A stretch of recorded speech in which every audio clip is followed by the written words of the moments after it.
vedis tu, vala ciapar, vala ciapar.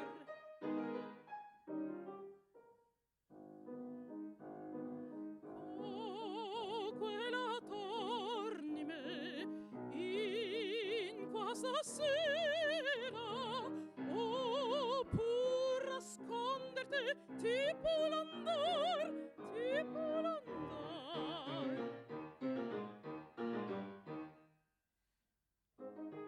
Ippoppe momolo, no te incantar, no te incantar. Ippoppe momolo, no te incantar, no te incantar. Ippoppe momolo, no te incantar. Ippoppe momolo, no te incantar.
Bravissima Karin Ohanian, mezzo soprano armena, ha aperto questa serata con questo brano bellissimo di Rossini.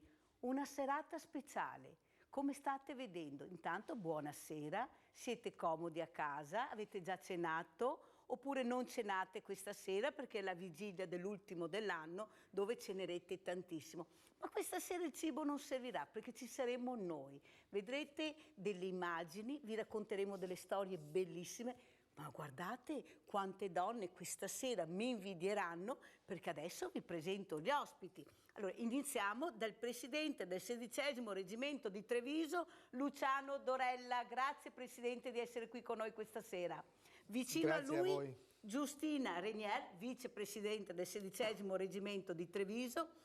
Mentre buonasera. Buonasera e grazie anche a lei di essere qui. Mentre dall'altra parte abbiamo Sergio Ambrosi, allenatore a Spea Padova, vicino a un campione meraviglioso che ha vinto il collare d'oro, Mario Bertolaso. Buonasera. Buonasera e grazie. Una serata, come ho detto, particolare, veramente strana, dove parleremo veneto, sentirete recitare in veneto questa nostra lingua meravigliosa, però io direi di partire dal Presidente subito, Luciano Dorella. Allora, Presidente, cosa succederà questa sera in questo studio? E così la gente a casa saprà cosa dire, cosa pensare per vedere tutte queste armi, questi divisi. Guardate che fusti che ha la Mirella stasera, donne, avete visto? Guardateli bene. Facciamo l'appello, Presidente, cosa dice? Sì, prego Mirella. Allora, Claudio Ghion. Presente. Alberto Fantinato. Presente. Samuele Miurin. Presente. Federico Fontanelli. Presente. Francesco Zanon. Presente. Lucio Fanton. Presente. Giuseppe La Rosa. Presente. E adesso a lei, Presidente, la parola. Grazie Mirella. Innanzitutto grazie di averci ospitati qua in trasmissione e sai che noi veniamo molto volentieri proprio perché è una trasmissione che aiuta i veneti. In questo caso questa sera aiutiamo i veneti a conoscere di più la propria storia e la propria cultura, sia della lingua sia della storia, in questo caso di Venezia, e della storia militare dello Stato Veneto. Qui proprio con te, vicino a te, abbiamo il reggimento 16° reggimento Treviso, che è un reggimento di linea, quindi è l'ultimo reggimento che aveva la Repubblica Serenissima di San Marco nel 1797. E in questo caso abbiamo diversità anche di uniformi che poi più tardi andremo anche a spiegare, e proprio perché finiamo l'anno ma incominciamo questo 2020, questa serata, proprio portando la storia in modo da avere per l'anno nuovo un buon auspicio per tornare padroni della nostra cultura e far insegnare a più persone cos'era la storia veneta, la lingua veneta e soprattutto il nostro popolo veneto. Giustina Renier, attrice veneta ma che adora il Veneto e soprattutto la lingua veneta. Cosa vuol dire recitare in veneto? Questa lingua che una volta era derisa, invece adesso viene molto apprezzata, quasi direi che quando senti parlare uno in veneto dici Mario che forte, che bella, che lingua dolcissima. Prego. Allora, buonasera a tutti, vi rinnovo il mio buonasera. Cosa vuol dire parlare in veneto? Parlare in veneto vuol dire riscoprire le proprie radici, riscoprire la propria storia, non dimenticare da dove arriviamo e chi siamo. Naturalmente guardando avanti, guardando il futuro, perché noi dobbiamo parlare il veneto per tenerlo, per guardare un futuro migliore, per poi imparare, per parlare qualsiasi altra lingua. Noi possiamo parlare il veneto per poi imparare l'italiano, per poi parlare l'inglese, il francese e così via. Io recito in veneto perché ho scoperto che il Veneto ha tante cose, ha una storia grandissima, ha delle poesie bellissime, le mie si possono catalogare tra dal 1700 alla fine del 1800. La nostra storia è meravigliosa, noi abbiamo tanto da raccontare, noi qui abbiamo la parte militare ma abbiamo tante cose da imparare e ti ringrazio Mirella per la possibilità di essere venuti qui a raccontare una piccola parte del nostro fine Settecento. Sergio Ambrosi, allora, adesso mi domando, ma sti fioi che io allena, sti atleti, parli veneto, parli il dialetto o parli tutti italiano? No, parlano veneto. Ma dai! Sì, parlano veneto. E il dialetto lo conosce ora? Sì, lo conoscono tutti. E fa piacere sentir parlare in dialetto veneto? Fa piacere, ma soprattutto per me che sono nato e vissuto e vivo in Veneto, non ci fai caso, è normale. È normale. Però sentire un allenatore che dice che questi atleti parlano il dialetto tra di loro è una cosa bella. Cosa ci dici Mario Bertolaso? Campione, spieghiamo di campione sei. Cosa hai vinto questo collare d'oro? Cosa vuol dire? Perché è un premio importantissimo. Prego. Buonasera a tutti, innanzitutto ringrazio Rete Veneta per avermi dedicato questo spazio a me. Sì, per me questo collare cosa vuol dire? Vuol dire sacrifici, anni di lavoro, tanta fatica e che altro dire? È un premio che veramente in tanti mi hanno detto in questi giorni che è veramente, praticamente, è difficilissimo da ricevere. Chi è che ti ha dato questo premio? Diciamolo, dove hai ricevuto questo premio? Allora, questo premio l'ho ricevuto a Roma, vicino al Foro Italico, all'università, che adesso non mi ricordo particolarmente tutti i nomi.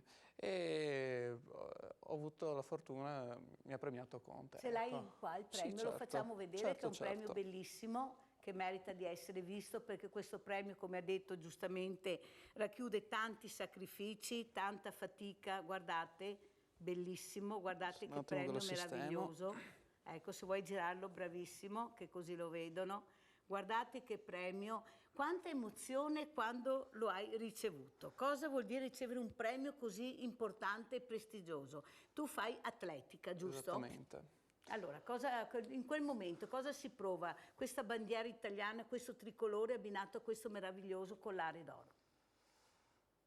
Beh, allora, quando sono salito sul palco per la premiazione ero veramente emozionato e non so se se in quel momento mi avessero chiesto qualcosa, cosa avrei risposto. Ero veramente tanto, tanto emozionato perché, vabbè, il premio l'ho ricevuto quando abbiamo fatto il record del mondo in Australia, a Brisbane in Su che particolare. disciplina?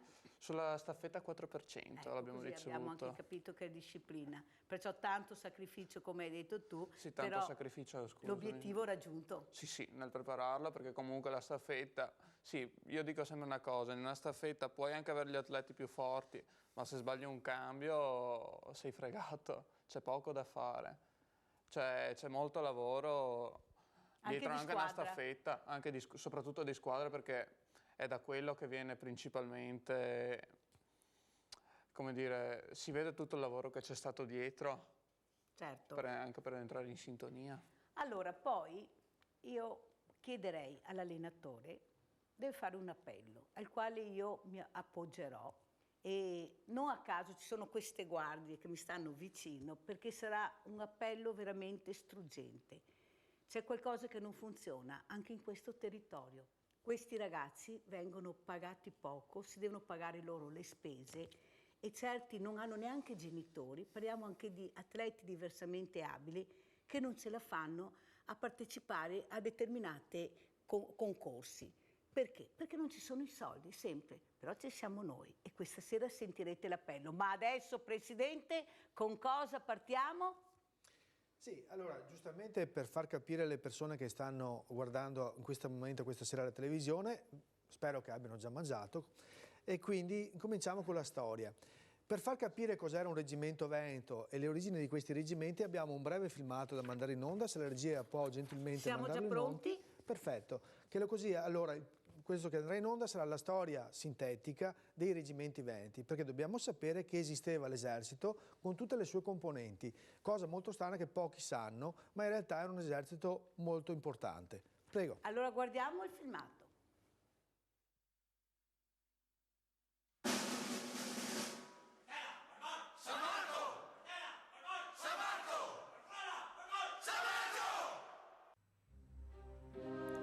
Le sorti della storia hanno reso difficile farsi un'idea esatta dell'esercito veneto durante tutte le epoche, per non parlare poi del finire del 1700, quando l'invasione napoleonica distrusse e assorbì tutto quello che restava delle forze armate venete, compresa la memoria.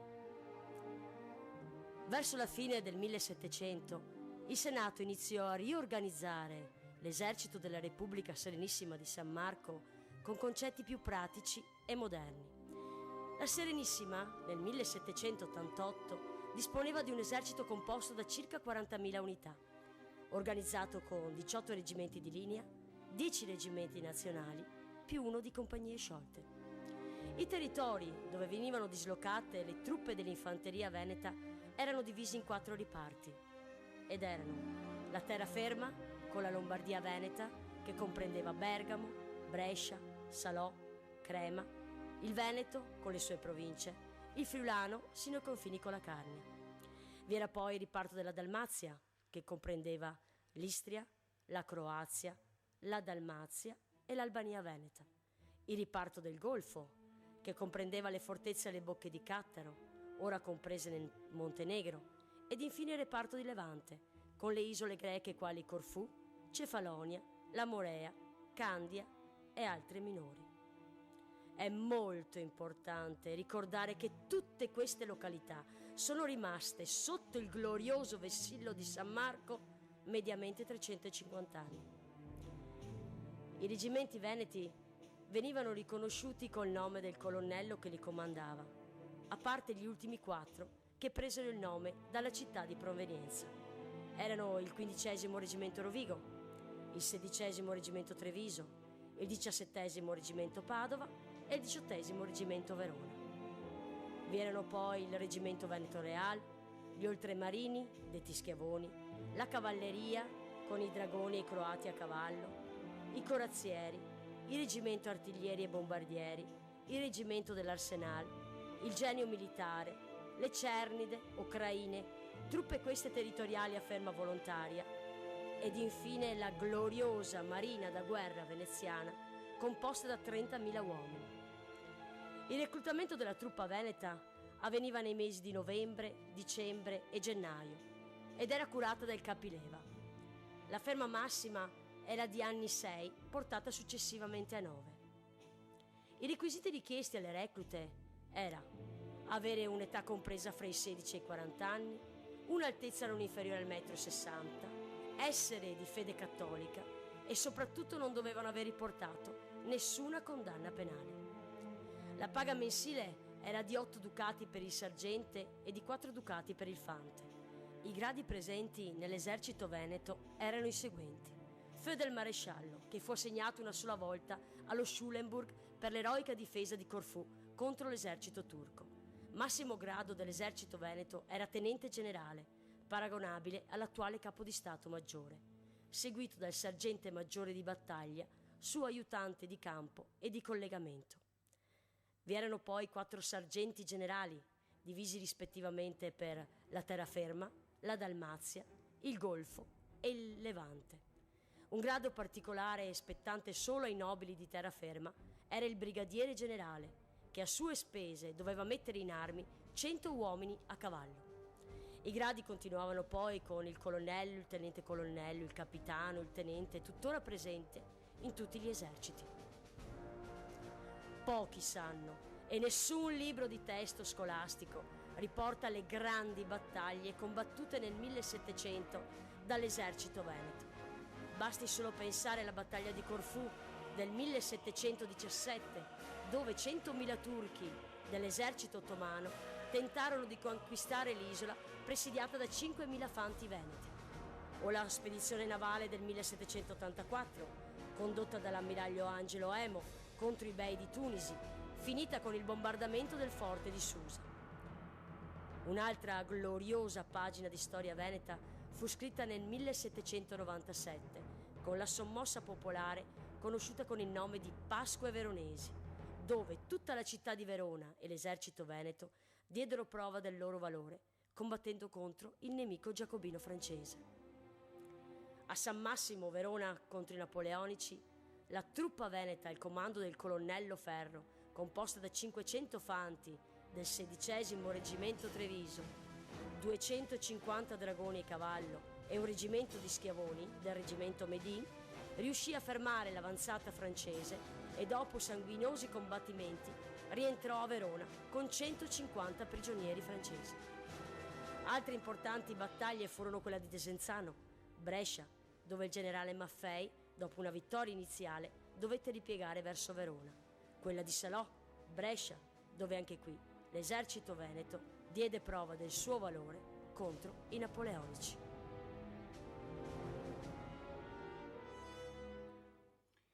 Abbiamo sentito la voce stupenda di Giustina Renier, che questa sera poi racconterà altre storie di questi eserciti veneti che molti di noi magari non conoscono, non sanno la storia perché forse la storia non è stata scritta abbastanza di questi soldati e di questi ragazzi. Però io so che adesso, Presidente, che cosa fa in questo momento adesso? Sì, allora adesso fra poco mi accingerò a spiegare i movimenti dell'esercito veneto e quindi vedremo un po' questi ragazzi, questi militari. Premetto anche che le armi che voi vedete, le divise, sono armi vere col permesso delle autorità competenti di zona e quindi ovviamente sono quindi equipaggiati seriamente. La cosa che poi noi possiamo anche notare da questo filmato, visto che sappiamo che la vostra rete ha moltissimi ascolti, soprattutto anche la sera, quindi io direi ad esempio, la gente che sta ad esempio adesso davanti al televisore, quanti di voi conoscevate la storia dell'esercito veneto, avevate l'idea di quanto è complesso e quanti sapevano ad esempio che esistevano i carrozzieri, i carabinieri, queste realtà? Pochi, pochissimi. Perché questo? Dobbiamo chiederci perché la nostra storia è che dopo l'impero romano, l'impero veneziano è il più longevo della storia, a parte quello cinese, ma in realtà pochi lo sanno. Allora dico, perché la nostra cultura deve essere una cultura di serie B? La nostra cultura deve essere una serie A perché il nostro popolo ha 3.500 anni e ancora tuttora è un popolo che dà grandi soddisfazioni anche all'interno dei popoli della penisola italica e quindi degli italiani, ma in realtà stranamente non ci viene insegnato le diversità che hanno questi popoli italici, che fa sì che siamo proprio un paese particolare, ed i veneti in questo. E i veneti non si sono mai tirati indietro neanche nel combattere. Ecco, questo bisogna dirlo perché abbiamo perso tanti ragazzi. Questa sera sono delle immagini veramente anche struggenti, pensiamo magari quante persone a casa ricorderanno, magari proprio questi ragazzi che non ci sono più, questi uomini, questi padri di famiglia. Prego, Presidente. Allora, mi alzo in piedi in modo che vi farò vedere. Allora, quello che adesso andrò a fare sono gli ordini militari dell'Accademia Militare di Verona del tempo, che attualmente sarebbe la Gran Guardia di Verona, che si trova in centro in Piazza Bra. Sentirete in lingua veneta, perché sono fatti in lingua veneta e sono del 1790 del manuale Salimbeni. Prima di incominciare, se la regia gentilmente può seguirmi nelle inquadrature, partendo dal fante alla mia sinistra, quindi sopra i giocatori, gli atleti della squadra atletica, abbiamo ad esempio un croato a cavallo. Il signore con la divisa rossa sostanzialmente è la cavalleria croata, la cavalleria leggera, perché la cavalleria leggera era di servizio nelle nostre terre e quindi è utilizzata soprattutto tra croati e soprattutto zone albanesi e greche. Poi abbiamo invece successivamente con la divisa grigia l'artiglieria e tra l'altro è proprio un fante appena arruolato, Miurin, che è l'artigliere appena arruolato nella fanteria proprio nel mese di novembre e dicembre come succedeva nel periodo. Abbiamo poi successivamente un ufficiale di linea, sarebbe un sergente maggiore perché all'epoca i gradi erano leggermente diversi, e quindi abbiamo a seguire i granatieri fino al tamburo. Questo è ad esempio il reggimento Treviso dei Granatieri, ma era anche il reggimento Verona. Adesso andremo a eseguire gli ordini e vedrete, come sentirete, dall'ufficiale, che sono io in questo caso, con i colpi di tamburo si eseguiva l'ordine, l'ufficiale dava l'ordine, il tamburo emetteva il battito e il fante si muoveva. Posto? Se qualcuno ha la macchinetta del cuore, la abbassi un pochino per cortesia. Prego, Presidente. Gli ordini erano come sempre, anche adesso ma in forma minore, adesso si fa l'abbreviazione degli ordini, in realtà erano molto urlati, molto forti, proprio per farsi sentire perché c'era difficoltà ovviamente perché non c'era come adesso. Posto, alto, larghi! Così, a valore!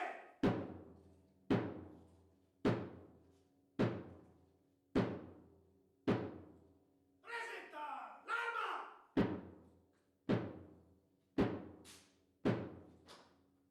Dentro grido! Partera, fermo! Salvarco! Partera, fermo! Salvarco! Partera, fermo! Salvarco! Ecco, come abbiamo visto, il grido di guerra, sentito. e avete soprattutto sentito, il grido di guerra dell'esercito veneto era partera, parmar, per San Marco, non per il Doge come vedete, ma per San Marco. E quindi cosa vuol dire partera, parmar? Domini di terra, domini da mar, domini di terra, domini di mare, per San Marco.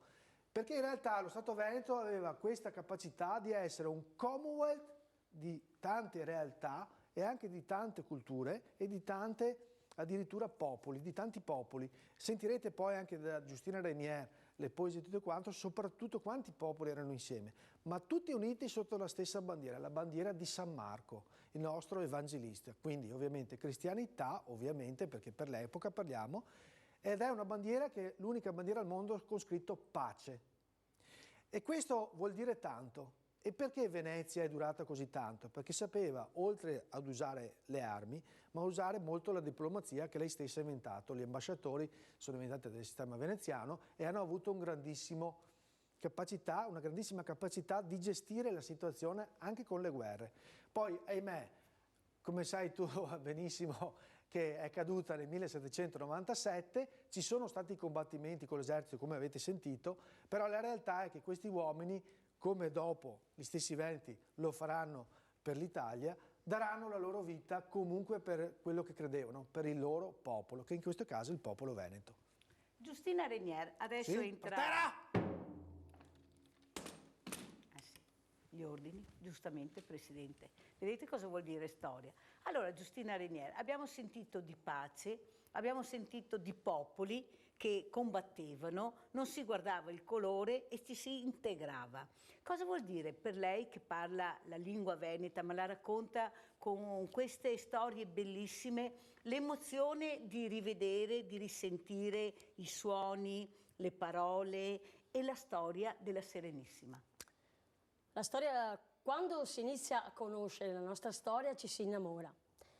Per questo io consiglio molto di andare a fondo su queste cose, di ascoltare, di guardare, di leggere il più possibile, perché è stata una storia abbastanza dimenticata. Non si studia purtroppo a scuola e allora a volte è meglio fare gli autodidatti ed andare un po' in cerca. Ma perché, Giustina, non si studia a scuola? Come mai? Ma secondo In perché parte, dice Dorella.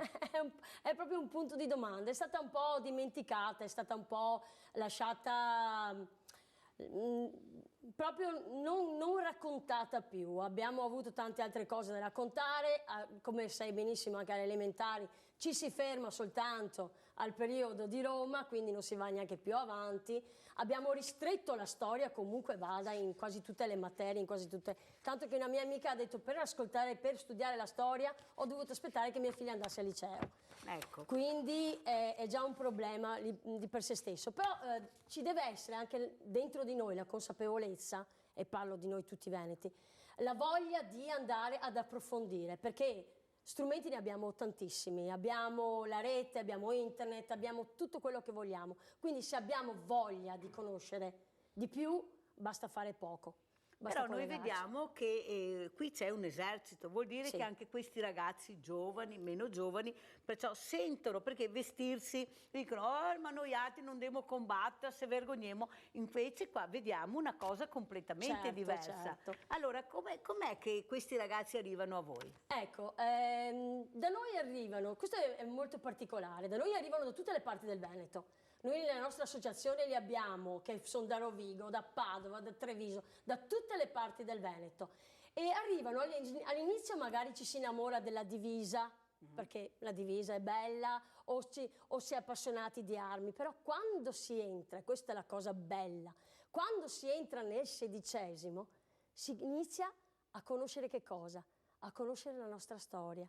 Perché noi, oltre che parlare di armi, addestramento, tutto quello che volete, però poi si inizia a conoscere la storia e quando si conosce la storia, signori, ci si innamora e allora loro sono mossi soprattutto dall'amore per la storia, per le loro origini, per le loro radici e poi si inizia a fare comune, si inizia a far squadra e quando si fa squadra si riesce a lavorare bene, perché è una cosa molto importante, i veneti far squadra, devo dirla in veneto, Sì. i che sinte poco. Molto poco. Esatto, vedi Mirella, tu lo sai già molto sì. probabilmente per esperienza.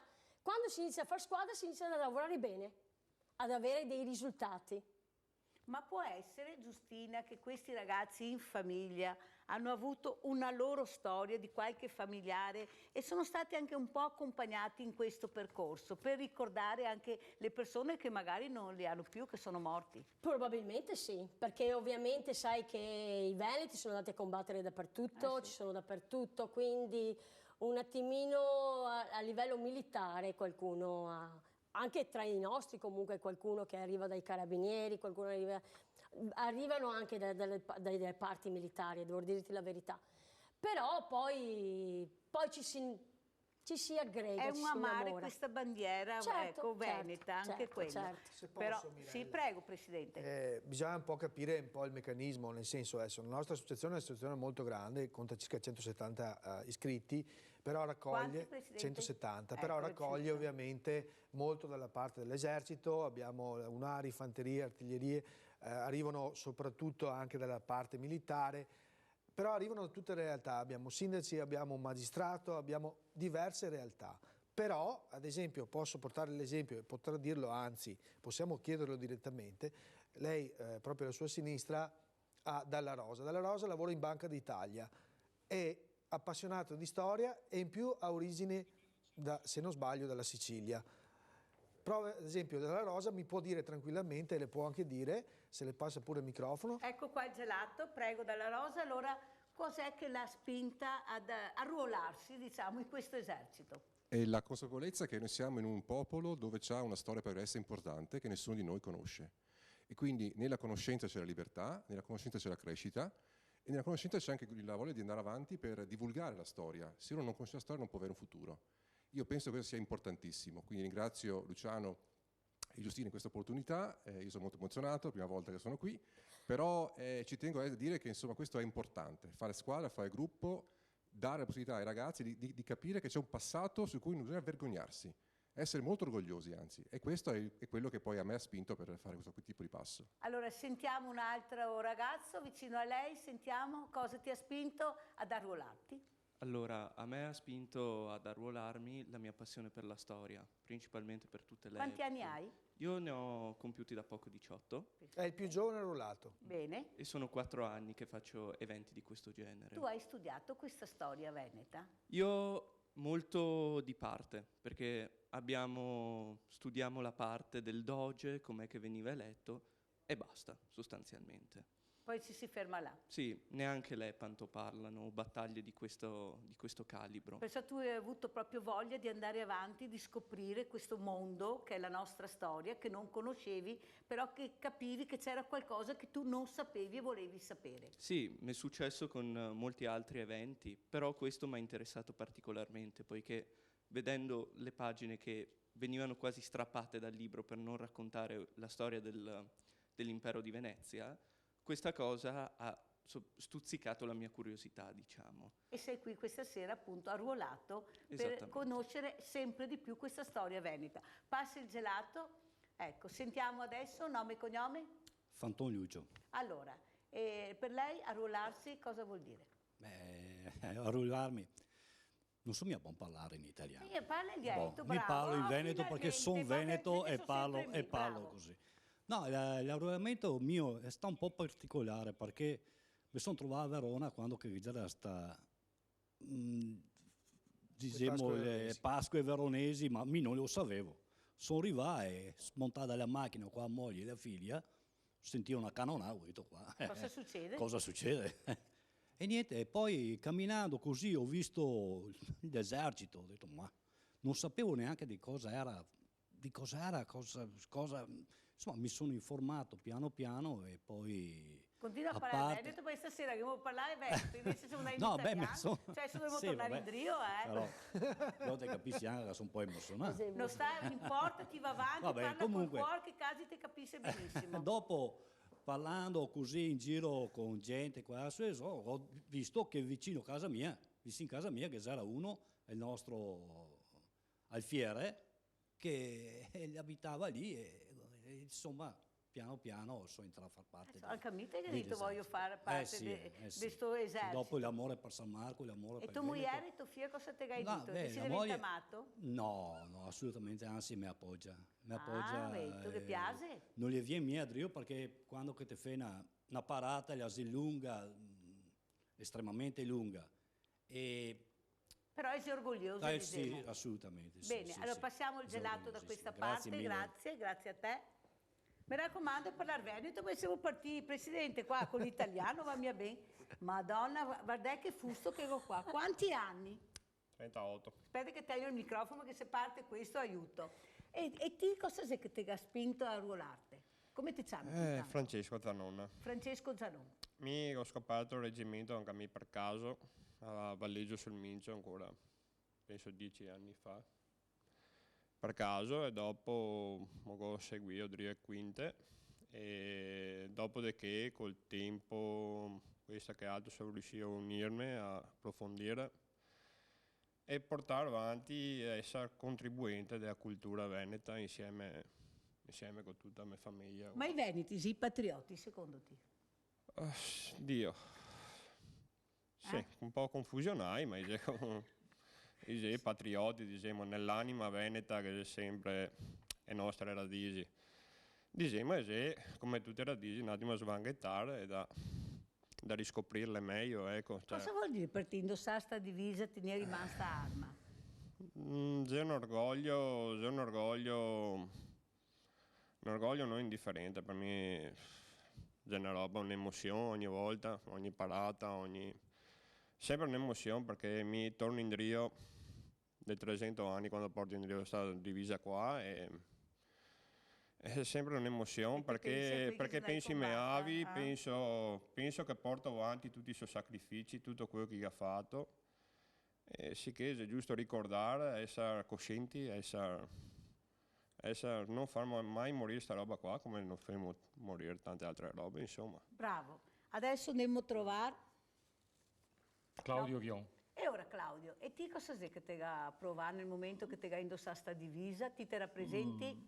Un granatiere. Un granatiere. Del 16° reggimento Treviso. Beh, mi sembra stato un gran appassionato di storia, soprattutto storia del 1700-1800. Ho conosciuto il reggimento tramite un amico che già faceva parte del reggimento. E cosa è successo? Ho detto, vieni a vedere. Un giorno wow, chi sarai stimati, mai visti, insomma, sapevo un po' marginalmente, diciamo, il discorso, cosa del genere. Insomma, arrivo là un giorno e mi presenta i ragazzi, cosa così, insomma, la settimana dopo mi sarò là. Te ga piace subito, te ga ciapà. Mi ga subito, mi ga piace subito. E adesso praticamente c'è quasi 12 anni che sto dentro il reggimento, praticamente ogni volta che ti arrivi a mattina, perché le battaglie alle 6 mattina, 7 volte. Sì, non sei così che è tutto semplice. Esatto.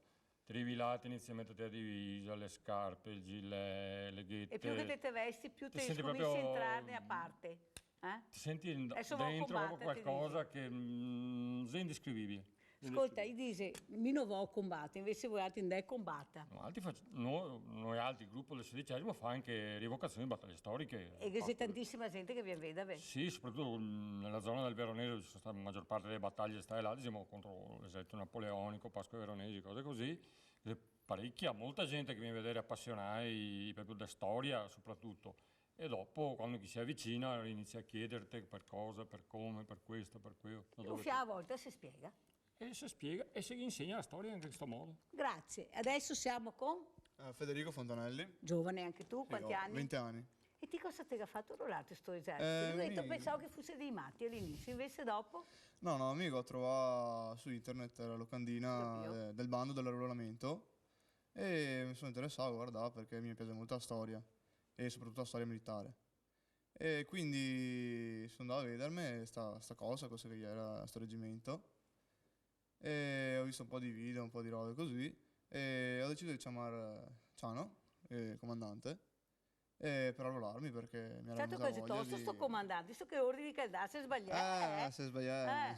Dura se dopo, ma bisogna, e regue, vero? Sì, ma voi altri giovani, i regue bisogna mettervi sull'esercito perché imparei. Mettere nettari fusi. Mettiamo nettari fusi, chissà chi impara qualcosa. Per me che faria bene a qualcuno. Più di qualcuno, secondo me. Non si è detto che facciamo un arruolamento generale fuori per le discoteche a sera. Adesso siamo con Alberto Fantinato. Giovane anche te, quanti anni? 25 anni. Giovanissimo. Vengo da Vedelago. Ma che è amorosa al manco? Sì. E venni a Drio? Me tocca, no dai, tutto sommato viene volentieri perché qua comunque è come una grande famiglia. Siamo tutti uguali, anche quando che siamo tutti proprio uguali. Siamo persone pronte appunto a investire del tempo, a insegnare appunto la nostra storia. Appunto sta storia è un po' dismentegata come tutti ben sapemo, ma appunto abbiamo l'orgoglio e a voi a trasmetterci e di trasmettervi la storia, perché anche hanno altri femme rievocazioni, ma allo stesso tempo imparemo e vogliamo fare imparare, vogliamo insegnare. E appunto che c'è tanta gente che mi vede, perciò vuol dire che tanta gente anche impara qualcosa che non sapeva e che grazie a voi altri, a queste rappresentazioni che fa, avviene conosca. Grazie. Esatto, grazie. Allora, io direi adesso, Giustina, che se ora anche che te parli anche a te da Santi Veneto, che te ne racconti una santa a storia. E ora, cosa sei che te fa adesso? Aspetta che vo al posto del comando. Eccomi, sono arrivata, per fortuna. Per il discorso di tanti popoli messi insieme. Esatto. Ecco. Senti cosa vuol dire essere veneto. Bene, posso alzarmi in piedi? Sì, alzati. Ecco. Allora, niente, adesso facciamo una delle cose più emozionanti quando facciamo le nostre rievocazioni, perché adesso questo è l'ultimo saluto al gonfalone di San Marco. Noi sappiamo che la Repubblica dura tanti anni, 1100 anni, E questo sta un saluto che ha fatto per Asto, una piccola cittadina, ma comunque parliamo, vi inizio a storie che così capiamo. La Serenissima per secoli aveva rappresentato un baluardo di libertà contro la minaccia turco-ottomana. La Repubblica Veneta estendeva i suoi confini dall'Istria alla Dalmazia giù fino alle bocche di Cattaro. Qui si trova Perasto, una piccola ma temibile comunità che per il valore e la fedeltà dimostrata alla Serenissima erano stati nominati dal Senato Veneto i custodi della bandiera della nave ammiraglia della flotta veneta, il glorioso Vessillo di San Marco. Davanti alla notizia dell'occupazione francese dalle nostre terre, la rivolta del popolo veneto, dapprima rabbiosa contro gli invasori, si trasformò poi in un dolore senza conforto e la speranza che la fratellanza tra le nostre terre e i veneziani non dovesse finire mai. I perastini amavano sinceramente la Repubblica Veneta e il suo gonfalone e il 23 agosto del 1797, 3 mesi e mezzo dopo la caduta della Serenissima, a Perasto si è svolta la cerimonia per l'ammaina bandiera del glorioso Vessillo di San Marco. Tale compito, signori, spetta al capitano comandante Giuseppe Viscovic. Il capitano comandante entra nella piazza principale del paese e si appresta per l'ultima volta ad ammainare le amate insegne marciane. Ma prima di fare questo si rivolge al suo popolo così.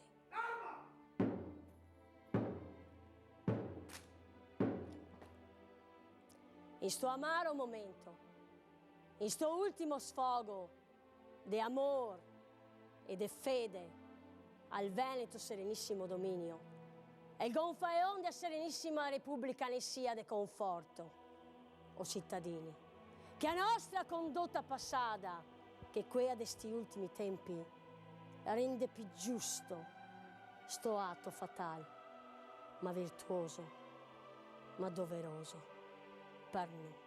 Savarà da noi i vostri fioi e a storia del giorno la farà sapere a tutta Europa che Perasto l'ha degnamente sostenuto fin all'ultimo l'onor del Veneto gonfaeon, onorandolo con sto solenne atto e deponendolo bagnato dal nostro universale amaro pianto.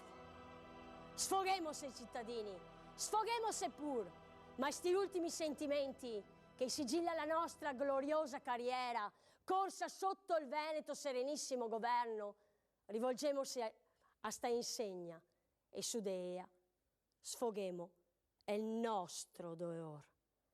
Per 377 anni a nostra fede e il nostro valor l'ha sempre custodia per terra e per mare. Per tutto in dove i negacciamai sono emissi, che gestai quei de a region.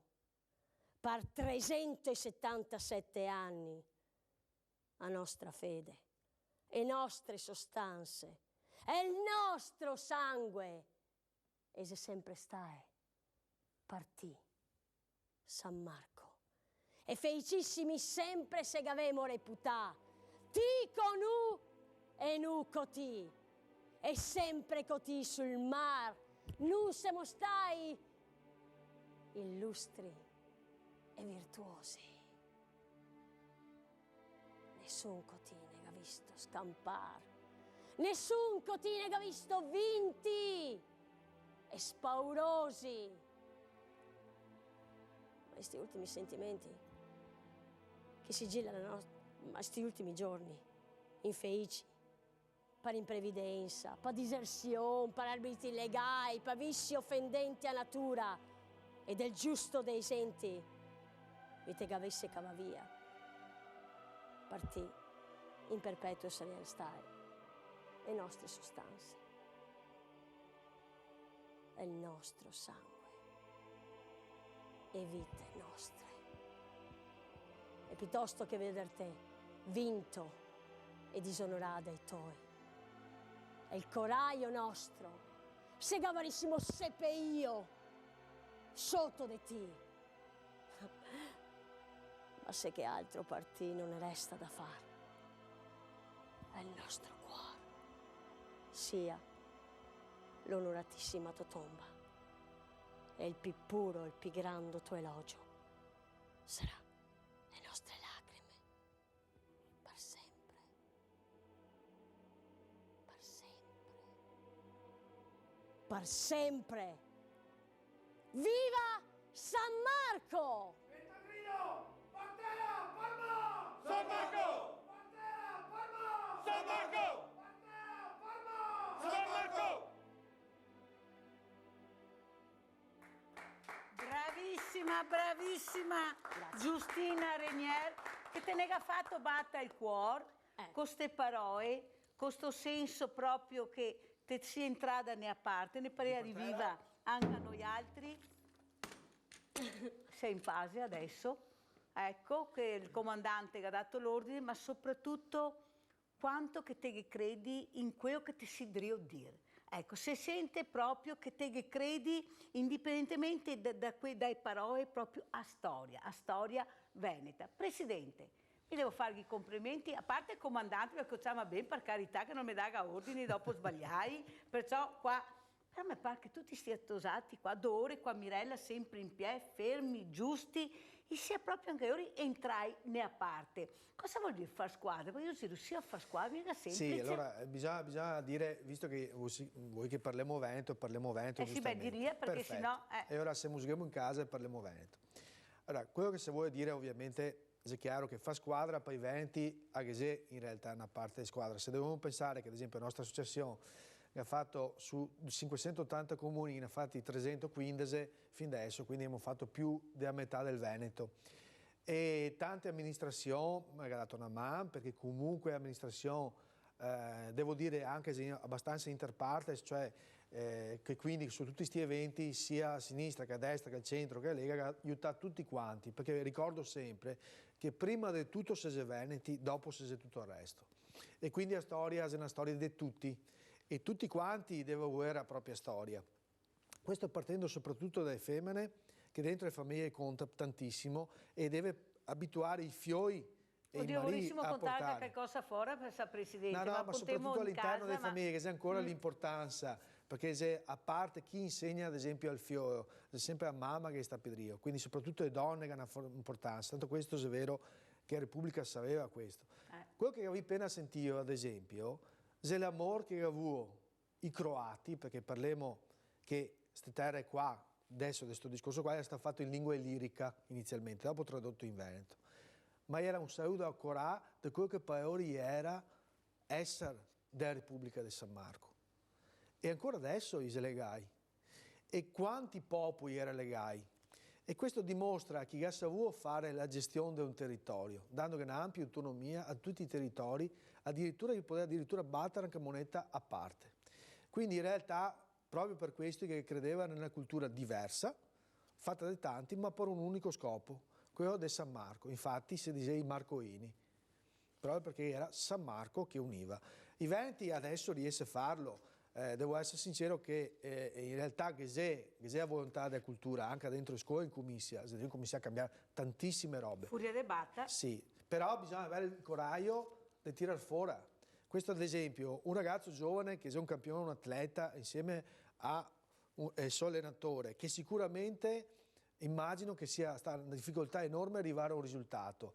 Beh, dovessi avere che i Veneti a livello di sport, a livello di agonismo, a livello di aiuto perché altri, siamo sempre tra i primi e abbiamo una grandissima volontà. E ora, sti tosati qua, ha bisogno di essere valorizzati e valorizzarli abituandoli però anche a conoscere la propria cultura e la propria storia. Perché abbiamo fatto proprio questo. Cosa che rispondi tu al Presidente che te gaccia mai in causa e avendo sentito anche queste parole, questi suoni, dici qualcosa? Allora, va bene. Dai, bravo. Quando siamo andati a Roma a ritirare il premio, appunto, sì, è stata detta è stata detta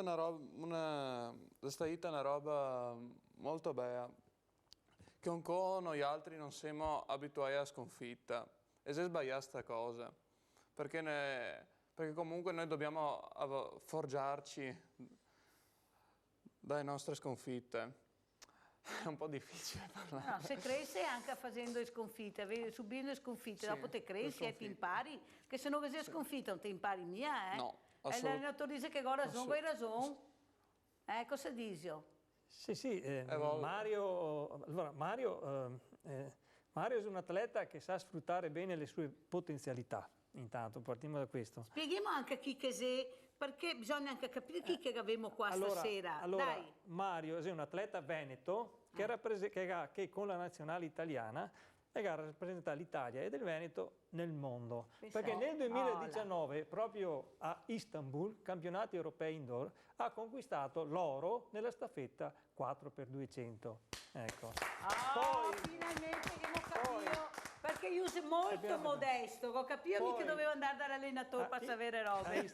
Poi ha gareggiato i campionati europei giovanili under 20 in Finlandia a Lahti e ha conquistato l'oro nei 400 metri. Wow. Bene. Poi ha partecipato alle Olimpiadi per gli atleti con disabilità intellettiva in Australia e ha conquistato l'oro, va bene, con la staffetta 4% e hanno fatto il record del mondo. Poi ha vinto i titoli italiani a Macerata e ad Ancona. Questo solo nel 2019. È un atleta veneto che ha rappresentato il Veneto benissimo in tutto il mondo. Ma ascolta, allenatore, che ti fa una domanda, perché sarebbe anche un fiastufa di vedere questi campioni del mondo che se noi invitiamo noi altri non si viene a sapere niente. Cioè che c'è qualcosa che non mi torna. Intanto vieni qua che ti do un abbraccio, sta sentarci, non andiamo fuori a fase, la misa difficile che staga, perché voglio veramente carezzarti e dirti no, bravo, che sono orgogliosa che ti sei qua stasera con noi altri e grazie dal profondo del cuore. Però un merito va anche a sto allenatore qua, perché è talmente in gamba, ma talmente in gamba che riesce a entrare nel profondo di sti atleti e tirare fuori il meglio dei ori. Però sto allenatore qua, e qua te ga veramente da venirmi drio, Sergio, te ga da fare sto appello stasera, perché te ga i guardi, te ga Giustina attrice, te ga sta cantante meravigliosa, te ga il comandante, cosa c'è che non quadra, che c'è qualcosa che mi so che non quadra e stasera c'è prima dell'ultimo dell'anno che te ga da dirla, perché dopo nel 2020 meglio che diciamo subito cosa che c'è che manca. Allora, già quest'anno è già stato tanto che ci è stato convocato a Roma a ricevere il collare d'oro un atleta paralimpico, perché il collare d'oro è un premio che viene dato agli atleti, è la massima onorificenza del CONI per meriti sportivi. È stato convocato a Roma, ha preso il premio assieme ad altri atleti veneti come Federica Pellegrini, come Bebe Vio, e tanti altri. È stato premiato dal primo ministro Conte, dal presidente del CONI Malagò. Questo è successo prima di Natale, per cui già è un riconoscimento anche per gli atleti intellettivi, perché prima magari non gli era neanche questo. Non gli era neanche questo. Per cui, sono il primo, diciamo, nella storia. Già una cosa importante. Poi, ringraziando anche Rete Veneta, che vedo che ha dato lo spazio a questi atleti, qualcosa si comincia a fare. Parla chiaro, Presidente. Oltre i premi, che volti che dava anche a Doschei, perché questi premi, queste medaglie, va bene, ma Doschei ti potrebbe anche arrivare o no? Sì, diciamo Disi adesso, dai. Che lo sport paralimpico, in particolare quello intellettivo, è chiaro, non ci sono i riflettori, di conseguenza non ci sono né premi né riconoscenze, diciamo. Questa è una vergogna, secondo me, lo dico qua, questa è una vergogna, perché questi atleti qua sono ancora meglio di che altri, perché si impegna ancora di più, fa ancora più sacrifici di quei altri e noi siamo noi in considerazione, invece a Bianca dovrebbe essere uguale. Ascolta Mario, secondo te, quando che mi dico che voglio skate, facevi qua testa sì, perché se non diciamo stasera, già che ti invita un'altra volta, io diciamo ancora. Perciò una roba che oltre a medaglie, i coeari, tutte queste robe, noi siamo bravi a fare queste robe, però tirare fuori skate siamo sempre manco bravi. Secondo te sarebbe utile ormai chi tirasse fuori anche due soldini, visto l'impegno e il sacrificio che fai, che vi impegnai? Sarebbe paura a parlare, sa? No, Ah, no. boh.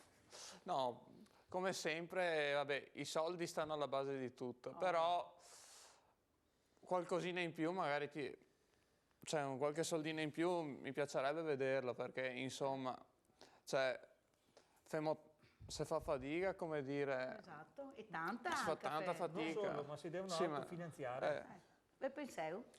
Questa è semplicemente una vergogna che uno Stato permette una cosa del genere. E proprio questo è il problema in altri Veneti. Lo Stato italiano che non fa niente.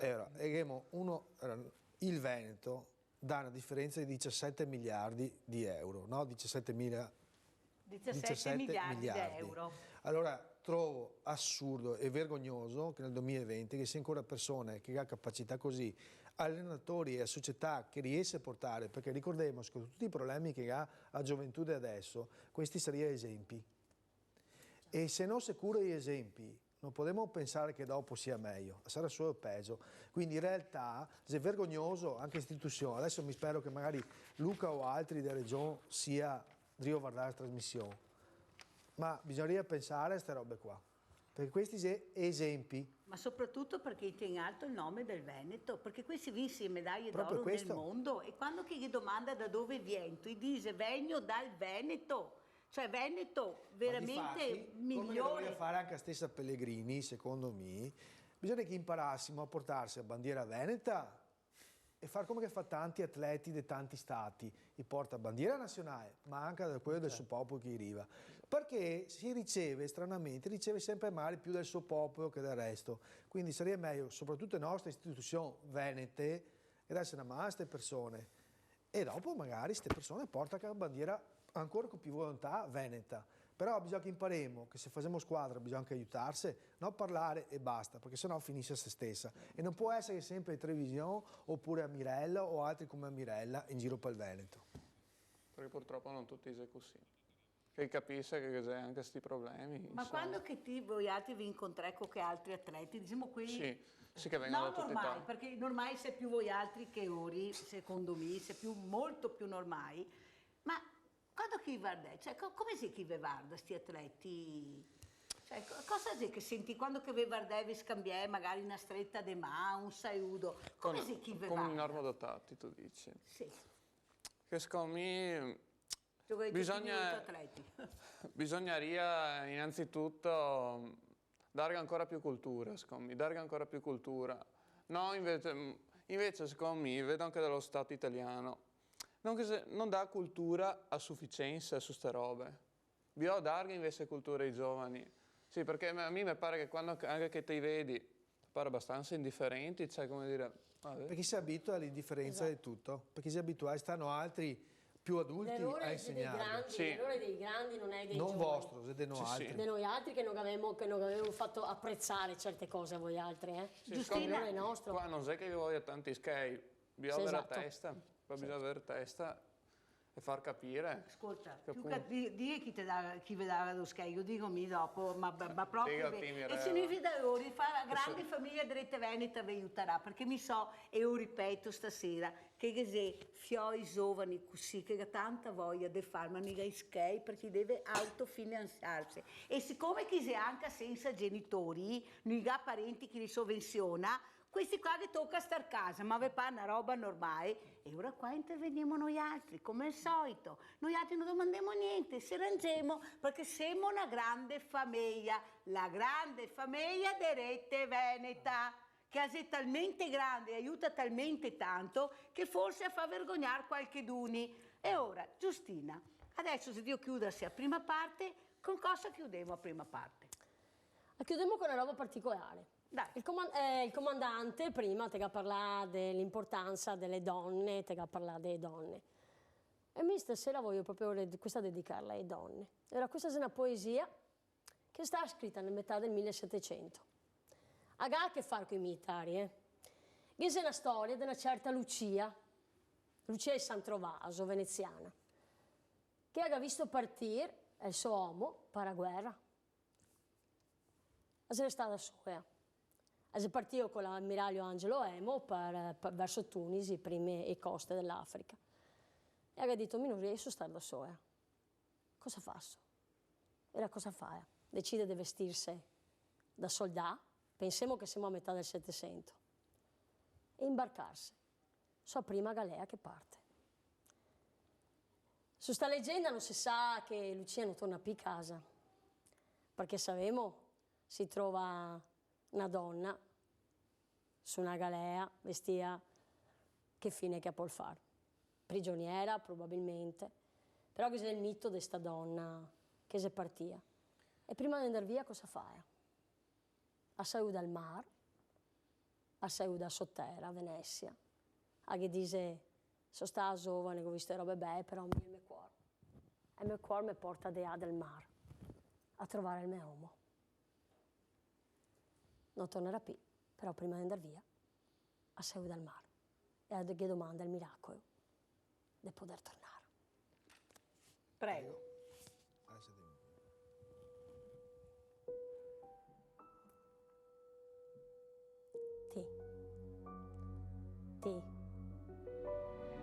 Fra le stragi e i stenti della guerra, del nobile suor bagna il tuo fronte, col cuor sempre volta a stato terra, e a me che sono delle tue brame il fonte, e mi qua soia da mattina a sera, col pianto sempre agli occhi e le manzonte, col cuore via del mar, col cuore che spera, perché l'amore ha le lusinghe pronte. No, no tesoro mio, no, non si dica che Lucia ardendo de una fiamma pura, una divida così. E il rischio e a fatica. Sarò soldà, co anima sicura, dei tuoi nemici ne farò nemica. Perché dove che sei amore, non che sei paura. Patria mia, te saluto, vago via, addio, addio contrade, che Nasser m'ave visto, addio laguna, che posso dirti, mi si stata a cuna, e dove go passai prima estate, no, quei già altri tempi, altre giornate, non avevo in questo cuore passione nessuna. E le speranze non c'era ligare da un amore contrastato dalla fortuna. Ma sti pensieri adesso a monti in testa col ciminiere e con spada al fianco, vago via. Addio. Addio parenti. Addio Venezia mia.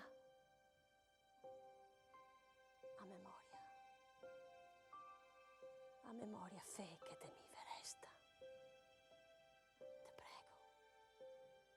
Te prego, mar, rispetta a povera Lucia. Bravissima Giustina Renier. bravissima. E noi chiudiamo la prima parte, non cambiate canale perché vedrete ulteriori sorprese. A tra pochissimo.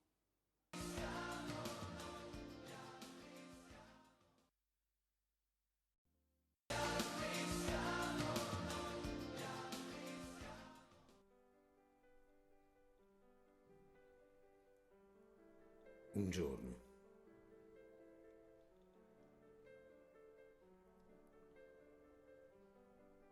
Gesù e il diavolo conversavano e Gesù gli chiese cosa stava facendo con le persone qui sulla terra. Il diavolo rispose: mi sto divertendo con loro, gli insegno a fare bombe e ad usare le armi, ad uccidere, a odiarsi l'un l'altro, ad abusare dell'infanzia. Insegno ai giovani a usare droghe e a bere, a mentire e a fare ogni cosa proibita.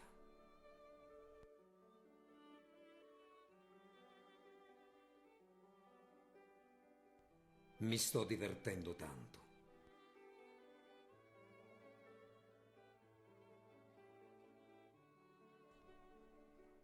Gesù domandò: e poi che farai con loro?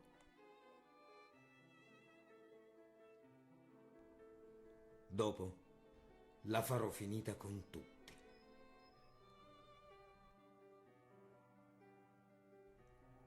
Gesù chiese: quanto vuoi per loro?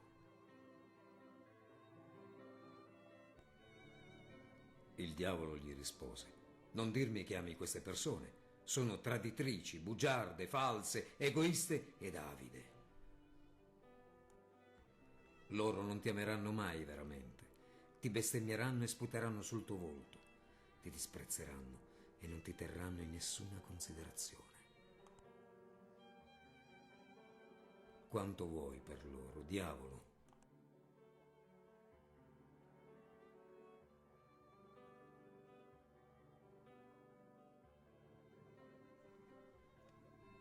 Voglio tutte le tue lacrime e tutto il tuo sangue.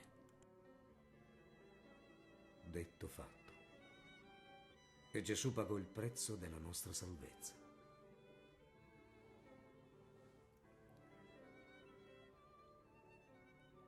A volte noi ci dimentichiamo di Gesù. Crediamo in tutto ciò che ci insegnano, ma mettiamo in discussione tutto quello che viene da Lui.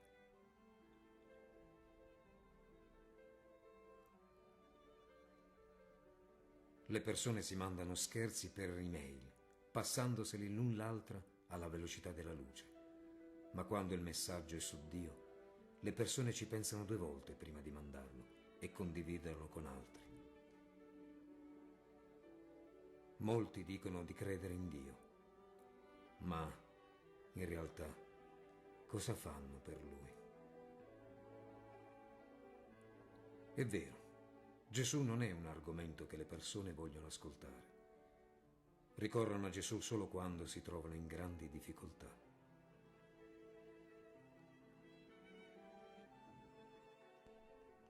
E tu, quando finirai di leggere questo messaggio, lo manderai a qualcuno. Chi riceverà questo messaggio? Solo lui lo saprà.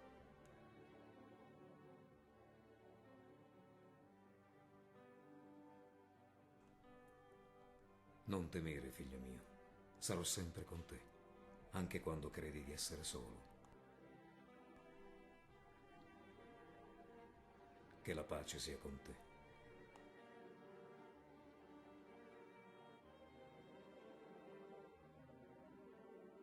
Siano benedetti i destinatari di questo messaggio.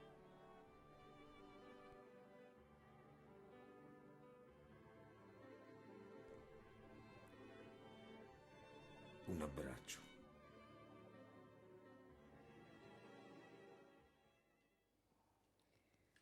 Siamo ritornati in studio, abbiamo visto questo video ma sentito queste parole e guardate che ospiti sono arrivati. Siamo con Basso Federico.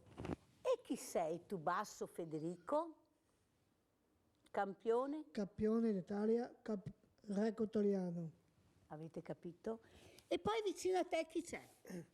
Michele Zugno, sono campione del mondo anche italiano. E poi? Stefano Lucato, campione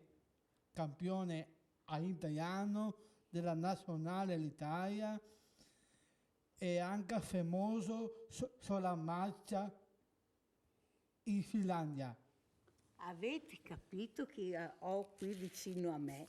Ma soprattutto questo allenatore, io sto guardando i suoi occhi, ecco, che li sta guardando a Sergio in maniera, no, come un padre di più. Abbiamo visto questo video e tu cosa mi hai detto guardando questo video? Questo video mi è impresso su Gesù. Lo chiediamo al Signore, ma non al diavolo. E a te cosa è piaciuto del video? Di tutto quanto? Ti è piaciuto tutto? Sì. Ti dai credito a Gesù? Gesù aiuta tutti quanti. Perché è buono? Tutto buono e anche tutto il mondo. Ecco, avete sentito. Allora, perché sono qui questa sera con la Mirella? Perché loro sono dei campioni veri, che ce la mettono veramente tutta per raggiungere questi record, questi traguardi che per loro sono fondamentali, perché loro è ossigeno questo premio, è vita. Ricevere queste medaglie d'oro, portare alto questo Veneto, pensate, campioni del mondo, campioni italiani, campioni europei, pensate quanto sacrificio e quanto impegno. Adesso allenatore, passo la parola a lei, ma quanto bravi sono questi campioni? E come si diventa campioni? Cos'è che li aiuta a vincere tutte queste barriere che sono attorno a loro?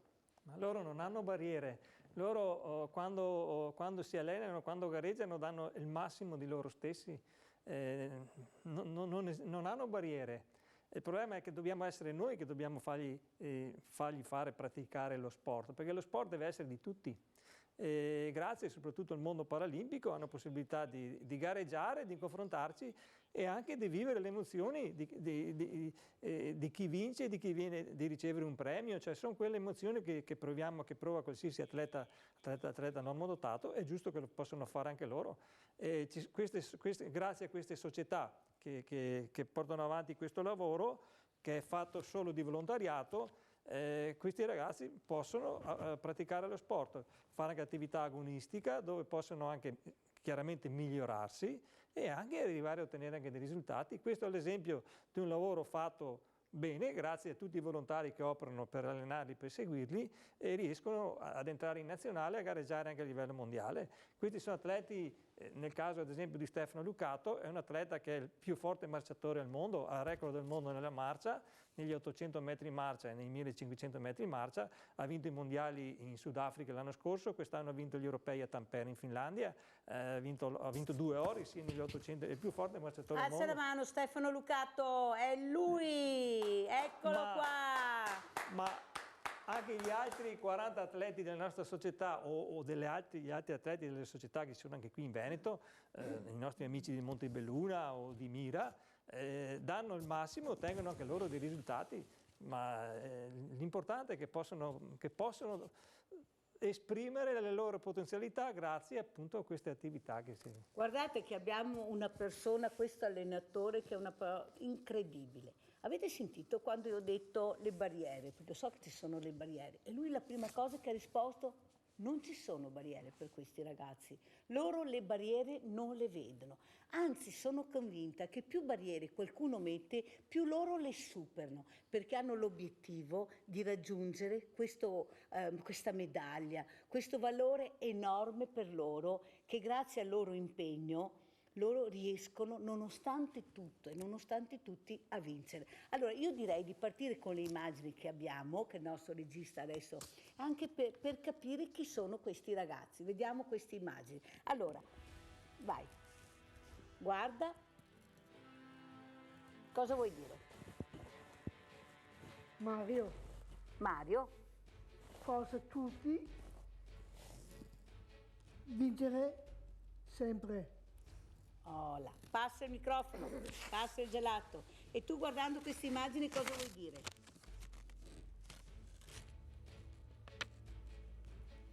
Questa foto della mia famiglia. Mar Bettolaso, Corona d'Oro.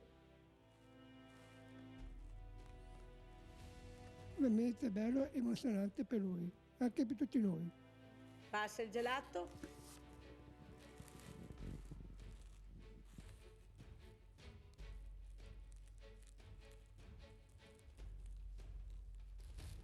Vai. Che io sono stato bravo, sono stato bravissimo in Finlandia e ho vinto le medaglie di oro. Oh là, bravissimo, no bravo, bravissimo sono, avete visto che ho ragione io, che loro se qualcuno mette barriere su, io non sono stato bravo, sono stato bravissimo. Dai la parola, dai il gelato al campione del collare. E se del collare si ti metteva un po' che le foglie da 500 anche oltre al collare, farti una bella corona, sarebbe mia male questa storia, ma perché io mando a dire a qualche d'uni, te sa oltre il collare vede bei sti fogli, non sarebbe sta mia male, Vai, commenta le immagini. Come posso commentarle? Cioè, è veramente bello rivedere tutta questa carrellata di foto di tutti questi anni passati, perché ne ho viste alcune veramente di quando avevo appena cominciato cioè, a fare seriamente l'agonismo. I ricordi. Quanto bello è questo ricordo, questo sapere quanto impegno e quanto sacrificio per raggiungere quel traguardo, quella medaglia, quel premio. Manca perfino la voce. Quanta emozione, tesoro, ma pensate. Dove troviamo le vere emozioni, i veri valori della vita? Qui, questa sera, con queste storie bellissime, raccontate, viste, ricordate soprattutto. Ecco, questo silenzio che dice tante cose, queste immagini che fanno capire cosa vuol dire credere in qualcosa, come credono questi atleti che abbiamo qui questa sera l'onore di avere con noi.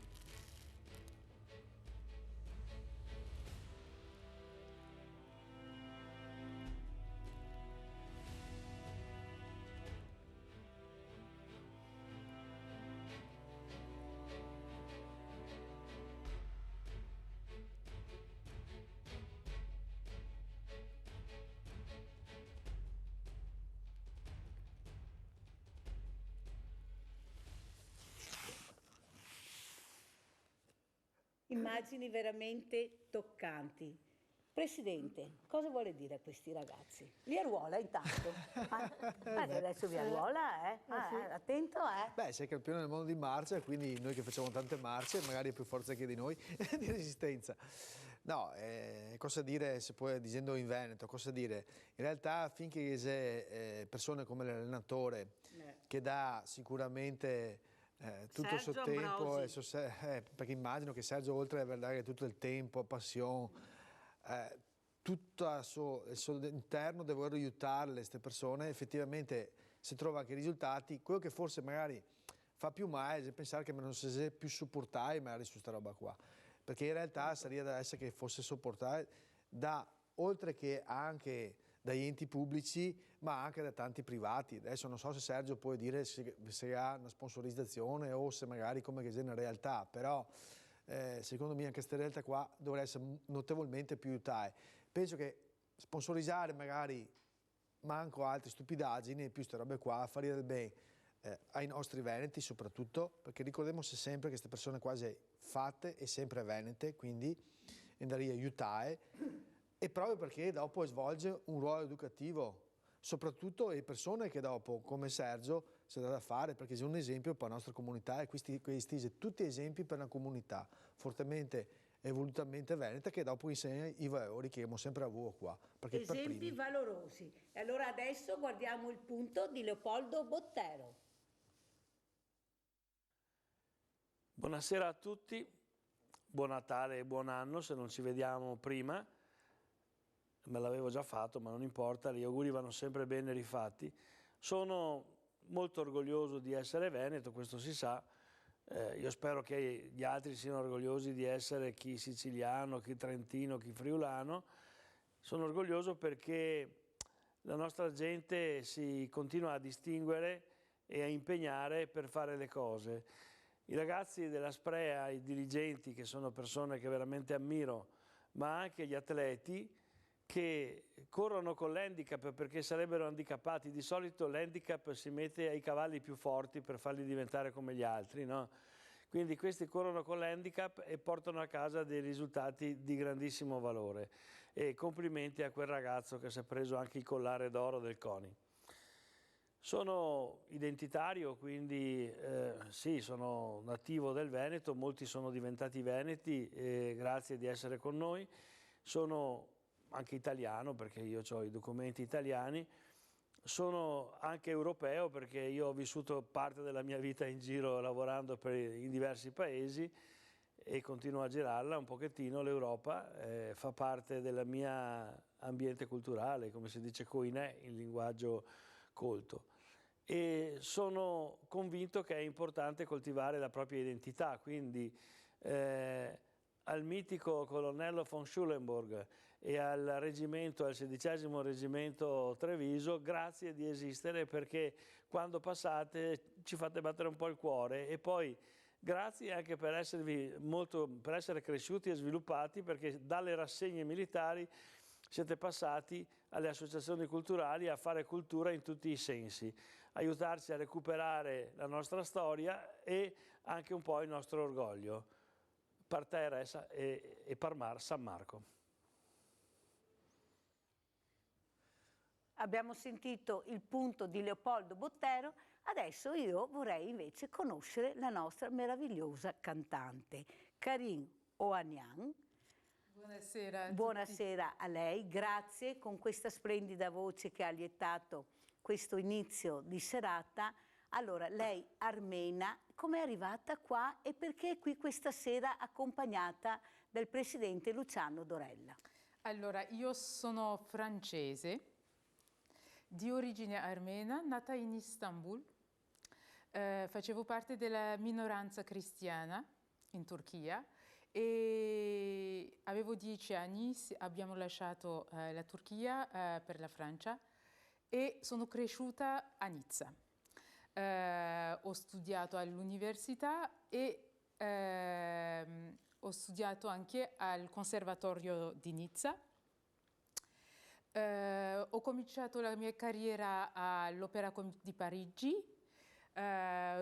dopo la Volksoper di Vienna, ho lavorato tantissimo in Germania, ho cantato tra altri ruoli ovviamente 120 volte la Carmen,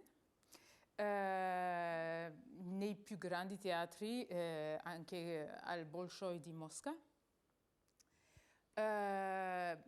Anche davanti alle famiglie reali di Danimarca, di Monte Carlo, anche la regina Sirikit di Thailandia.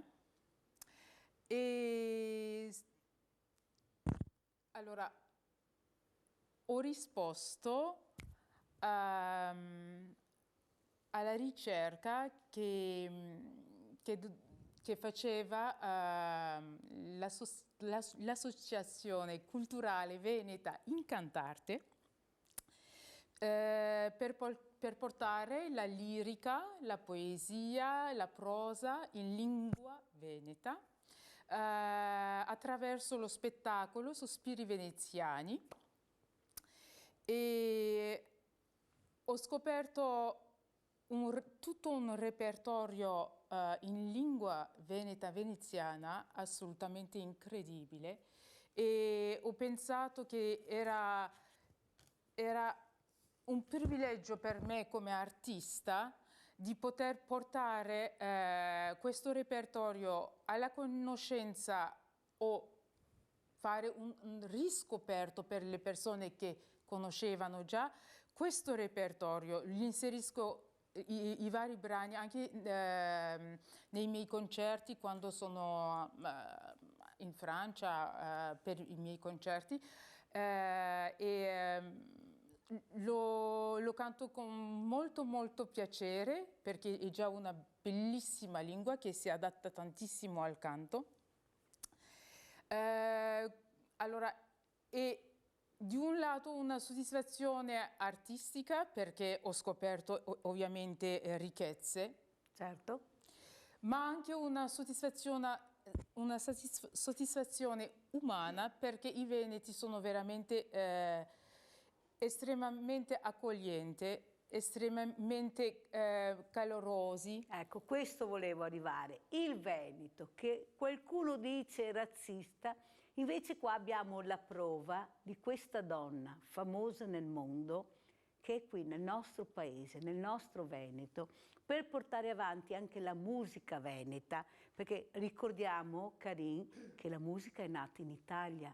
I grandi compositori, i grandi teatri sono in Italia. Allora, questa cultura un po' dimenticata, forse anche volutamente da qualcuno, va ritrovata e ricercata. E grazie a queste voci meravigliose, compresa quella sua stupenda che abbiamo l'onore di sentire questa sera, e la ringraziamo veramente perché è un regalo di Natale bellissimo, ma soprattutto io, Karin, la dedicherei anche a questi atleti, a questi ragazzi che stanno tanto combattendo per cercare di far capire che loro sono uguali agli altri atleti, che non ci deve essere l'atleta di serie A e l'atleta di serie B. Questi sono atleti che portano alto il nome Italia, il nome Veneto nel mondo, con dei valori, li avete sentiti, che hanno dentro di loro, e grazie anche a loro famiglie che li abbiamo qui questa sera, perché abbiamo anche i genitori questa sera con loro. Allora, Karin, cosa vuole dire a questi ragazzi? Posso aggiungere solo una piccola cosa, è che non solo atleti, ma non ci sono esseri umani di categoria A o categoria B o C. Ciò che posso dire è che i veneti non sono razzisti per niente. Tutto ciò che vogliono è l'ABC, il rispetto. Non è complicato. Se uno rispetta il Veneto sarà aperto con...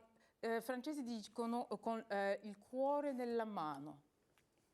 Ecco, e noi questa sera abbiamo il cuore nella mano con questo esercito che ci ricorda veramente quante persone sono morte per dare a noi la possibilità di essere liberi, la parola pace scritta nella bandiera. Allora noi adesso andiamo a vedere il presepio vivente che abbiamo fatto nel Parco dello Storga. 8 le donne con bambino che hanno impersonato la Madonna e Gesù accanto a San Giuseppe, al bue e all'asinello, tra loro anche una famiglia di immigrati. Il presepe vivente da Guinness, molto apprezzato dalla gente, ha corsa numerosissima sotto il battesimo della Galaverna. Era tanto freddo, però dopo è andato tutto benissimo, la gente ha apprezzato tantissimo a piedi, col trenino, e i commenti sono stati positivi. Il Parco dello Storga trasformato in un immenso presepio con migliaia di comparse, greggi, botteghe artigiane di un tempo, balli folcloristici, arcieri, lavoratori del rame e della tela, giochi per i bimbi in legno. Il gioco consiste di prendere la noce quando esce dal buco. All'appello non è mancato proprio nessuno. Si è cantata anche l'Ave Maria di Schubert.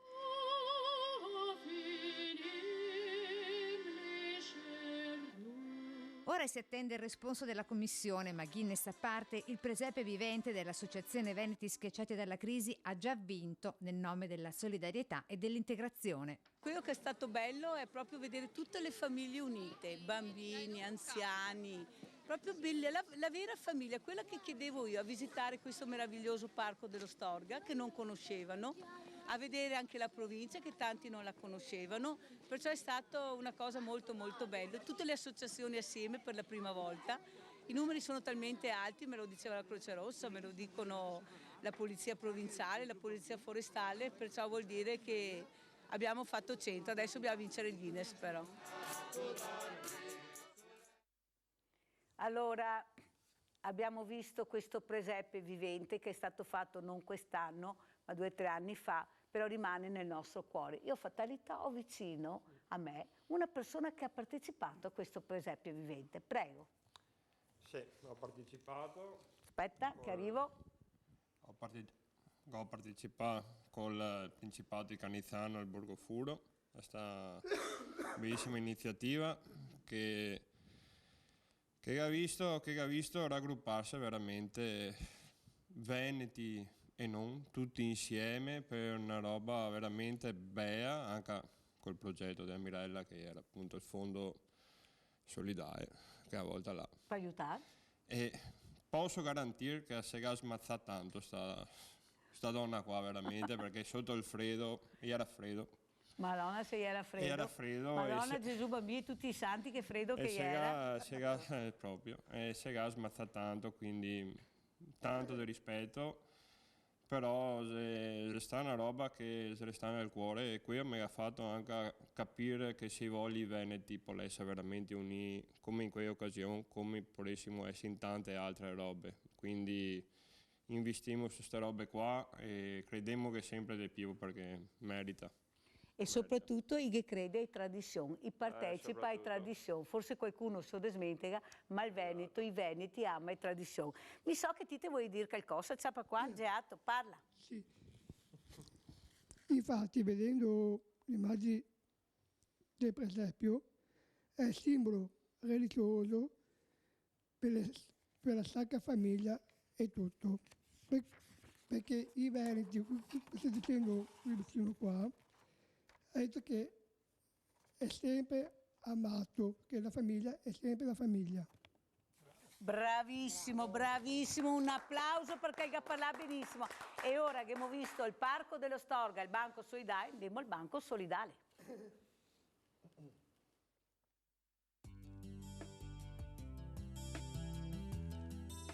Qui siamo vicino a questa meraviglia, sono dei giubbotti nuovissimi che siamo andati a prendere ieri dalla Guardia di Finanza di Conegliano. Ringraziamo tantissimo tutti quanti, i comandanti, i capitani, il colonnello, perché hanno pensato a noi, hanno pensato di dare queste cose nuovissime al Banco Solidale dei Veneti Schiacciati, che adesso noi consegneremo questi giubbotti nuovi a queste persone in difficoltà. Sono dei giubbotti, dei maglioni. Qui abbiamo anche delle ginocchiere, ci hanno dato un po' di tutto. Bisogna ringraziare la Vallì che ogni tanto ce ne porta per tutti, è una gran amica e benefattrice. È una grande nostra benefattrice. Wow. E ci porta sempre coperte per tutti, e guardate che belle che sono. Guardate che colori, guardate c'è anche il rosa. Per i maschietti, le bambine, per metterla sul divano intanto che si guarda la televisione, veramente calde, veramente belle, con bei Grazie filati. Vallì. Grazie, veramente.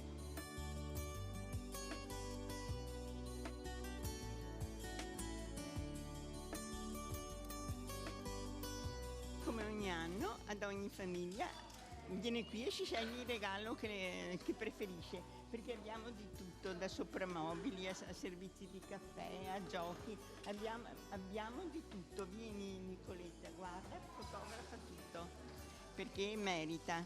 E le persone ce le hanno regalate, noi le abbiamo messe via per Natale per fare un regalo ad ogni famiglia. Quindi tutti riusciranno ad avere qualcosa? Oh, certo. Grandi e bambini. Poi per i bambini ci sono le ceste che vi ho fatto vedere l'altra volta, piene di ogni ben di Dio, cioccolatini, puff, come si chiamano? Pupazzetti, eccetera. Sì, tutto bello. Ecco, qui oltre ai doni qua vediamo però anche sempre alimentari. Certo, la signorina Gloria di Villorba ci ha portato marmellata, zucchero, biscotti, di tutto. E inoltre anche la Nadia Ghirardi di Catena, tutti ci portano cose, specialmente qui a Natale, che sono molto gradite, così accontentiamo tutti, hanno un po' di tutto, regali, viveri, eccetera. E tonno quello buono e tanto anche, vedi che belle scatolette che ci regalano, quindi noi facciamo felici tante persone, tante famiglie e tanti bambini. Credo che non ci manchi proprio niente quest'anno.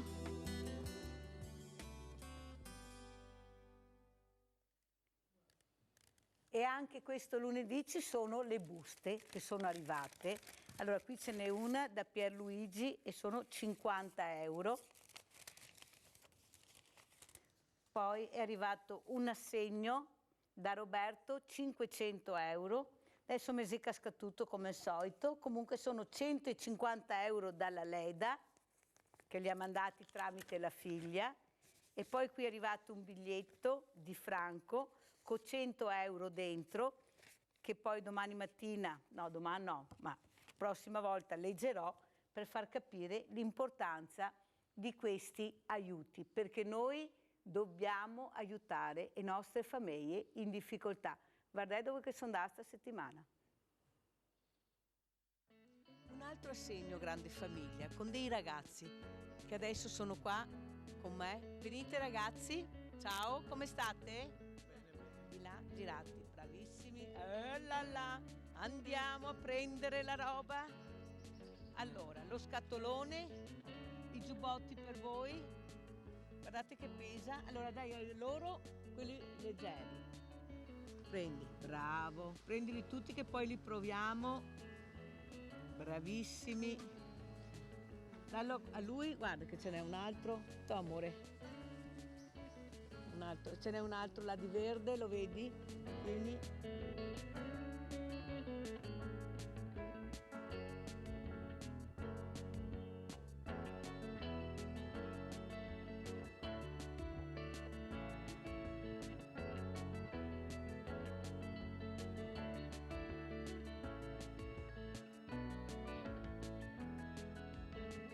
Un'altra mamma, un'altra situazione, 3 ragazzi, uno anche autistico, questa mamma che col suo lavoro non ce la fa, chiameremo questa mamma Serenella, così, per la privacy, anche per i tuoi figli. Certo. Cosa vuoi dire? Cosa è successo nella tua vita? Allora, tante cose, diciamo, partendo, diciamo, dalla perdita, diciamo, del matrimonio, dopo i 3 figli da crescere da soli, il lavoro che non andava, tanti problemi di salute soprattutto ultimamente, è questo. Hai passato molto tempo in ospedale, io lo so. Sì, ho fatto 1 anno e mezzo avanti e indietro dall'ospedale perché ho avuto parecchi problemi sia di anemia che altre cose, diciamo. Poi sono stata operata. E sembra che sia passato. La burrasca. Allora Serenella mi ha chiamato, ha detto: Mirella, non ce la faccio, 3 ragazzi, mi puoi dare una mano? E come non si può dare una mano? Certo che diamo una mano. Allora questo è l'assegno della grande famiglia di Rete Veneta, perché te lo meriti tutto, perché io so quanto impegno ci metti a crescere bene i tuoi figli. Da sola soprattutto. Da sola soprattutto, con una grande fatica. Ma soprattutto per farti capire che c'è anche tanta brava gente che vi sta vicino e che vi aiuta. Cosa vuoi dire? Vi ringrazio assolutamente. Grazie. Com'è? Grazie Serenella. Grazie mille. Quanto importante è questo aiuto, Serenella, specialmente qua a dicembre? Tantissimo. Sì. Gli affitti, Assolutamente. le bollette, Soprattutto. questi ragazzi che crescono, soprattutto, avete sentito. Allora io chiamerei i ragazzi, vediamo qua. Dove sono i miei ragazzi? Eccolo qua. Allora, vieni qua con me. Aspetta, comincia a provare i giubbotti. Vieni amore. Ecco, lui è un altro ragazzo che ha problemi, è autistico, perciò non lo chiamiamo per nome. Allora prova i giubbini, provate, vediamo quello che vi va bene.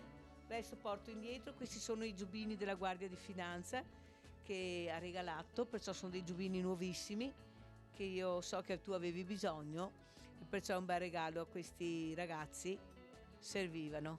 Allora aspetta, tieni. Buon Natale. Buon Natale.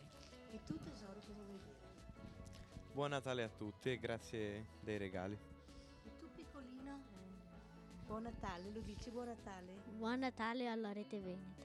Caro lui, buon Natale alla Rete Veneta.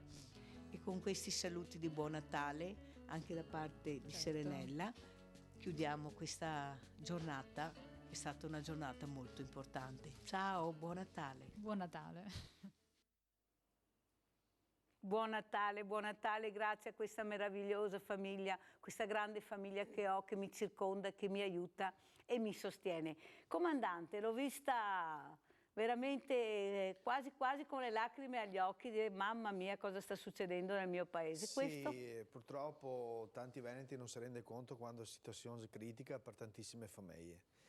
Purtroppo tanti non hanno la realtà di quello che deve succedere e quello che potrà succedere negli anni a venire se non si rendiamo conto e non sediamo anche un attimo una regolata, perché nel 2020, indipendentemente chiunque viene anche nel Veneto, come ad esempio questa signora qua, chi che abita qua, deve avere comunque una tutela, perché non può essere nel 2020 che una famiglia con 3 fiori si fiora in strada o non la fa più neanche a vivere, perché da quel che so che te mi raccontavi l'altra volta non viene neanche più a casa, sì. Quindi ci sta un rifugio di fortuna, cioè, ma se rendiamo conto a che livelli, cioè quanto dovevamo andare sottoterra prima di muoversi, e ora anche e soprattutto i nostri politici, se non si pensa di fare seriamente squadra e quando che si è ora di andare giù a Roma, di fare squadra per il Veneto, per il proprio posto dove si vive, dove si ha gli affetti, beh, ora penso che mi sa che non serve un politico del genere, perché a me non mi serve un politico che canta bene e da quando che si è ora di A non verge neanche più bocca,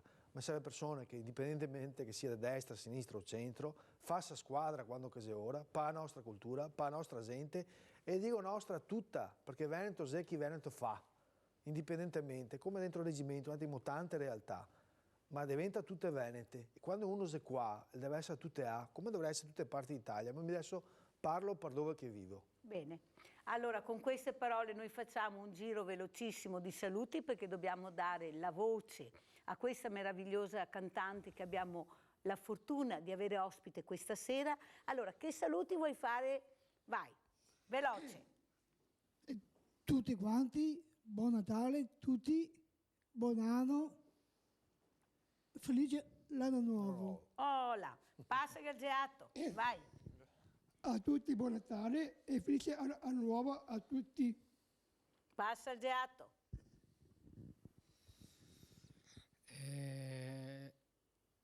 Buon Natale, buon anno a tutti quanti e Atletica fa bene, Atletica fa bene alla salute e stare a casa sollevano non va bene. Oh là, passa il gelato, bravo. Bravo. Un ringraziamento che non ho fatto prima tempo a citare va anche all'altro mio allenatore Federico, che oggi non è qui presente. Non serve il gelato perché si microfona. A Mirella qui i microfoni è una roba grande. E un altro grazie va sicuramente alla mia famiglia che mi supporta sempre. Bravo. Allora, allenatore, cosa dite? Che auguri hai fatto? Sì, beh, l'augurio chiaramente è quello che da parte mia, soprattutto seguendo anche quello che ha detto il comandante, soprattutto di pensare che i nostri politici cominciano anche a pensare soprattutto a un problema che di solito non ne parla nessuno, la non autosufficienza. Bravo. Bravissimo. Sia da parte degli anziani sia da parte delle persone disabili. Bravissimo. Che è molto importante quello che ti ha detto. Giustina, ti che sei dovuto fare? Un grande augurio a tutti, ricordiamo le famiglie che sono dietro a sti ragazzi qua, perché è molto importante avere il supporto della famiglia. Noi pensiamo quanto sacrificio che ha da fare una famiglia a volte per far andare avanti dei figli, soprattutto economico, ma a volte si priva delle cose proprie per poter far fare ai ragazzi certe cose. Un augurio a tutti quanti di un sereno 2020. Salute, serenità e vi auguro tutte le cose più belle che possiate avere a tutti i miei veneti, naturalmente. Comandante, un rullo di tamburo prima di passare alla cantante. Allora, intanto saluto tutti quanti, faccio un buon serenissimo 2020, ma ricordiamoci sempre che chi che dobbiamo scegliere deve fare i nostri interessi dei veneti, ricordiamoci sempre. Un colpo di No, faccio di tamburo. più, giusto che sia tutti insieme Passamarco. Certo. E ora, per il reggimento, per i veneti e per tutti gli altri, reggimento a grido, partera, parmor, San Marco! partera, parmor, San Marco! partera, parmor, San Marco! Catherine Oyan. Allora, Vi auguro un 2020 pieno di salute e d'amore. E chi cantava l'amore meglio che Edith Piaf? La vie en rose, per voi tutti. Grazie, grazie.